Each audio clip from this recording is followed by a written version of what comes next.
Premium has been completely changed. And honestly, I think it's for the better. Welcome back, guys, to another video. My name is Richard, and today I'm going to be breaking down the recent restriction list for Cardfight Vanguard, or more commonly known as the ban list. So Bushiroad just recently put out a new restriction list that is effective May 1st, 2025, and we got some crazy new changes. So before we get into the premium format, we're going to address the elephant in the room, which is absolutely no changes to standard format for the upcoming BCS Worlds. So this has had some polarizing opinions since the new Bavzarga will be legal for Worlds for the upcoming BCS 24-25 championship, and it's undeniably the new best deck in the format once it's released in English. Japan had recently resolved this issue by limiting Virelord to 1, along with choice restricting Reziel and Sergeion, and limiting Charmander to 2 for Levy Dress decks. But it looks like for English format, we're not going to be seeing these changes.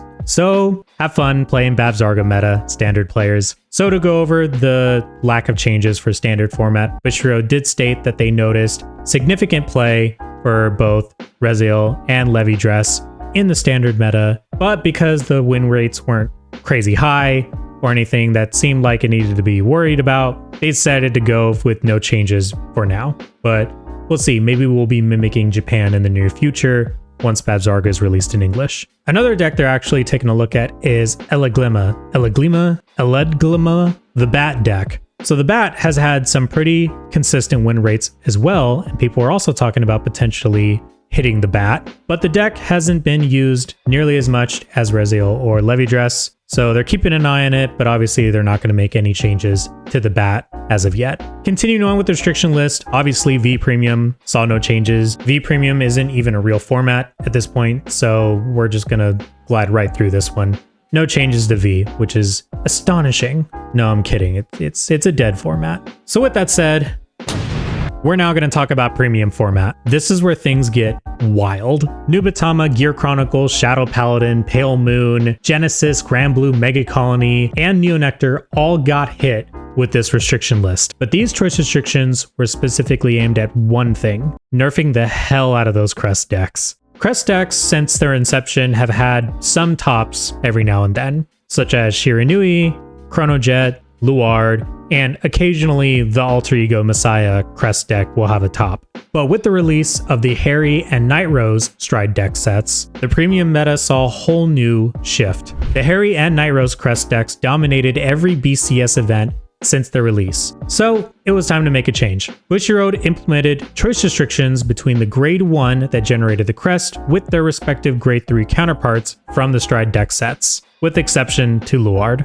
This change decreased the deck's overall power, limiting access to the early Stride. The Crest was a solution for players to continue making overwhelming number of attacks while still maintaining that 25k or above power threshold, making Pale Moon one of the strongest decks in the premium format. For Granblue, while it isn't able to make nearly the same number of consecutive attacks as its counterparts Gear Chronicle and Pale Moon, the deck was still able to take full advantage of the power the Crest provided, while still being able to utilize its toolboxing capabilities to search for key cards needed to stay in the game and pull out a win. While Luard and Alter Ego didn't shine nearly as brightly as Gear Chronicle, Pale Moon, and Granblue did, they were also able to take significant benefit from the Crest's ability to increase the power to the front row. To mitigate Crest's use overall in premium, these decks also took a hit. While the original Luard was not choice restricted with knees, the V-Series Luard was always the favored unit to ride for premium Luard. Therefore, it makes the most sense for the V-Series Luard to be choice restricted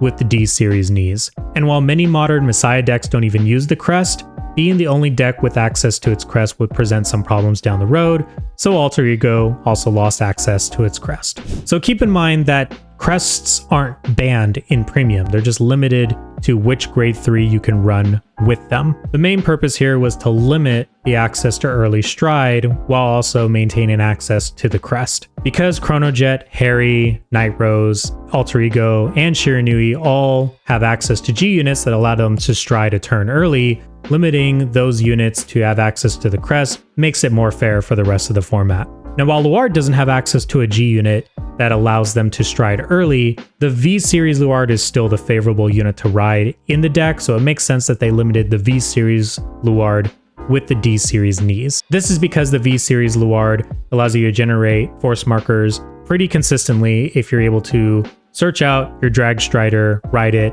generate more markers, and essentially be able to create this front row of big beefy numbers with the crest and the markers, and then go into drag principal Morfessa with guard restrict as well. So another deck that didn't really need the hit, but I feel like since they're trying to limit crests in the meta, unfortunately V-Luard gets another hit. So now that we covered all the choice restrictions, we're going to go ahead and jump into the other restrictions for premium format. Starting off with Nubatama.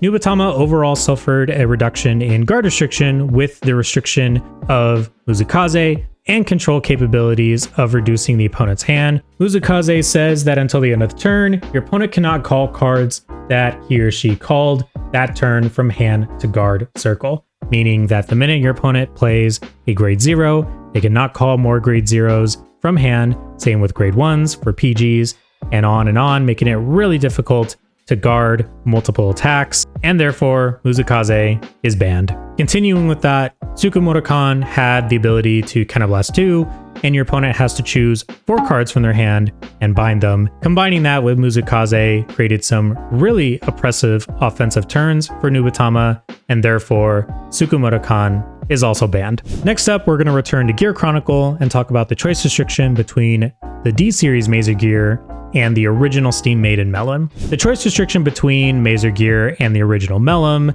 restricted the quote-unquote Melon-based combos you could do to fish out TikTok Worker and extend the number of attacks Gear Chronicle can produce. Since the crests are still technically legal if you use any of the other Chronojet variants, you will lose access to some pretty good offensive combos without Melon being able to search out your TikTok Worker. So now Gear Chronicle players will either need to decide whether they want to continue high rolling for the crest or focus on the synergy for multi-attacks with Time Leap focus builds. Will Zodiac Time Beast possibly make a comeback since 2018?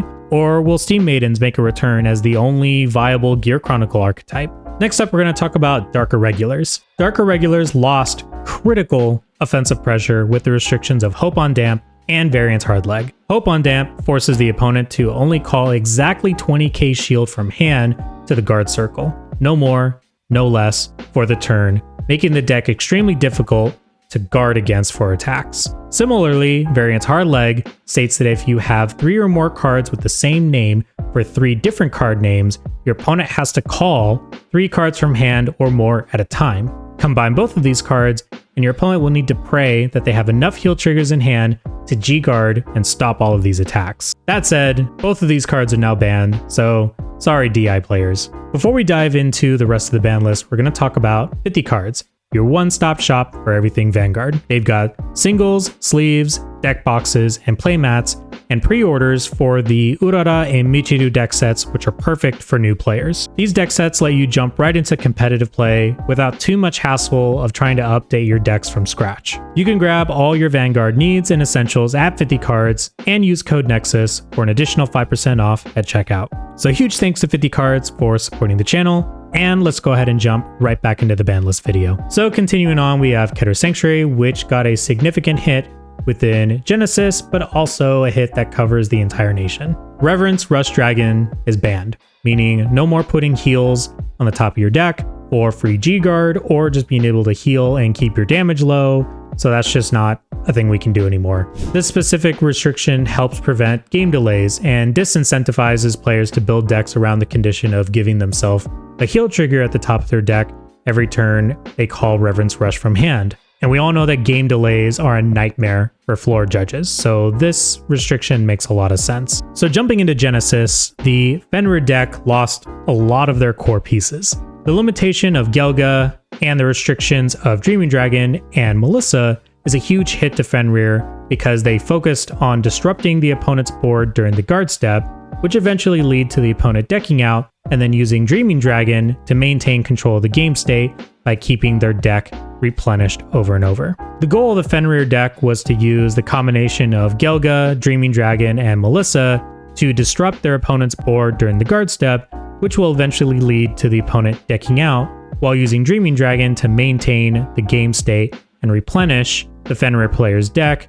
preventing them from decking out. So it makes sense that not only did we lose Reverence Rush Dragon, we also lost the whole Fenrir gimmick of decking your opponent out and keeping your deck alive. It was just a very not fun deck to play against. So personally, this feels good. I like that Fenrir got hit. I don't know if it necessarily needed it to be this harsh, with Gelga being limited and Dreaming Dragon being banned, but Melissa was annoying to play against, so I'm a little satisfied. That's just my personal bias. That said, we're going to move on to the Stoicheia stuff. Sea Strike Dragon and Largolv got restricted. This was a versatile recycler for all the Stoicheia Nation clans and provided both hand advantage and stride fodder for striding. By calling it to rear while in Aegean, you could add key grade 2 or 3 units, like Beatrice to help set up a board, or just a grade 3 heal trigger from the drop zone so that you could G-guard the following defensive turn. So that being said, Night Rose obviously got the biggest hit with Enlargol's restriction, but Enlargol was also seen playing clans like Neonectar, Great Nature,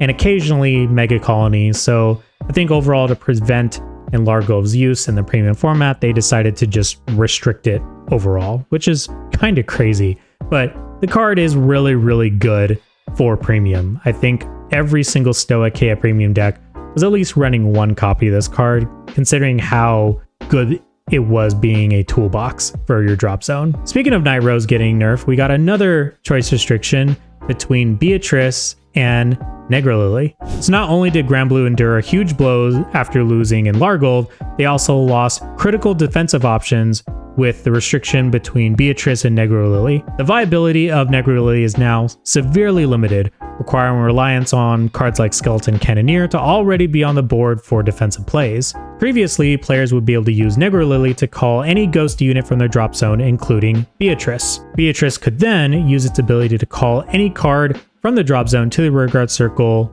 during the guard step. Cards like Skeleton Cannoneer, which you could use its hollow ability to then retire an opponent's rearguard during their battle phase, allowing you to make significant disruptions to your opponent's attack step while you're performing your guard step. So with the viability of Negrelily being severely limited with the lack of access to Beatrice, Night Rose players would then have to rely on cards like Skeleton Cannoneer to already be on the field to make those defensive plays. So most likely, Granblue players are going to choose Beatrice over Negrelily just to maintain the consistency, but we'll have to see what happens. Some players might really need the Skeleton Cannoneer to stay in the meta, but overall, I think Granblue can make do without the use of Negrelily. So now we're going to jump into Mega Colony. Redora, which was originally unlimited, then limited to 2 copies, has now been limited to 1 copy. This change has potentially crippled the clan's oppressive control playstyle and offensive capacity. The groans and woes from the community have finally worked. The bugs have been nearly exterminated from the meta, forcing Mega Colony players to live off hopes and dreams to make their clan competitively viable. Will the Bugheads figure out a new way to use engines like Mythiarch and Flagberg to keep their deck afloat, or is Mega Colony officially cooked? Last thing to cover for the premium ban list is Neonectar. Katrina, which was initially banned, then unlimited, has now been restricted to 1 single copy, shifting its role from being a central strategy to the Neonectar clan to more of a late game finisher. This was a necessary act to extinguish the pure evil of calling cards for absolutely 0 cost. While a card like Katrina isn't inherently broken, the accessibility to plant tokens throughout Neonectar and the Stoicheia card pool made this card too good to just not be hit again. I think having Katrina to 1 will at least make Neonectar players shift their thought process from being focused on generating tokens, just spamming them on the board, and maybe focus around other builds like cloning or calling from the deck. So who knows, maybe Musketeers can make a comeback into the premium meta. The Musketeer premium deck set does come with 1 copy of Katrina, so it's kind of already implied that you can use Katrina as a finisher. So we'll see what happens. Will Asha or Musketeers be the better deck? Find out. So that pretty much covers the recent restriction list. Thank you guys for watching my breakdown. Essentially, it looks like Bushiroad is looking at the results from BCS 24-25 and is trying to make significant changes to the premium format to make it hopefully a more healthy environment, and overall evening out the playing field for the rest of the clans that might be able to make a comeback. decks like Eradicator and Dieliner and maybe Gurgit. But what do you guys think of the ban list? Are the Crest decks truly nerfed, or are they going to somehow make their way back into the meta? What decks do you guys think are going to rise in the meta with this new power vacuum? Let me know your thoughts in the comments below. Thanks again for watching. My name's Richard, and I'll catch you all in the next one.